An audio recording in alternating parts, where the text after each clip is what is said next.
தென்மேற்கு பருவமழை முன்னெச்சரிக்கை நடவடிக்கையாக தலைமைச் செயலாளர் சிவதாஸ் மீனா திடீர் ஆய்வு. செங்கல்பட்டு மாவட்டம் நந்திவரம் கூடுவாஞ்சேரி நகராட்சியில் 30 வார்டுகள் உள்ளன. இங்கு 1 லட்சத்துக்கும் அதிகமானோர் வசித்து வருகின்றனர். இந்நிலையில் தென்மேற்கு பருவமழை முன்கூட்டியே தொடங்க உள்ளதால் தமிழக அரசின் தலைமைச் செயலாளர் சிவதாஸ் மீனா நகராட்சிக்கு உட்பட்ட 27வது வார்டு கே நகரில் உள்ள கால்வாய்களை தூர்வாரும் பணிகளை இன்று மாலை திடீரென வந்து ஆய்வு செய்தார்.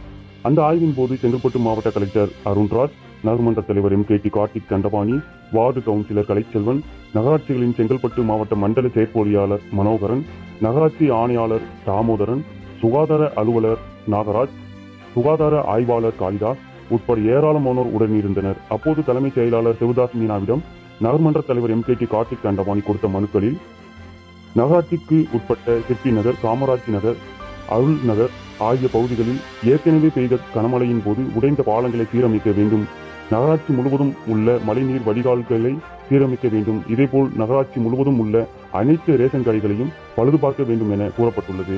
மனுக்களை பெற்றுக்கொண்ட தலைமைச் செயலாளர் இதுகுறித்து உடனடியாக நடவடிக்கை எடுக்கப்படும் என்று உறுதியளித்தார்.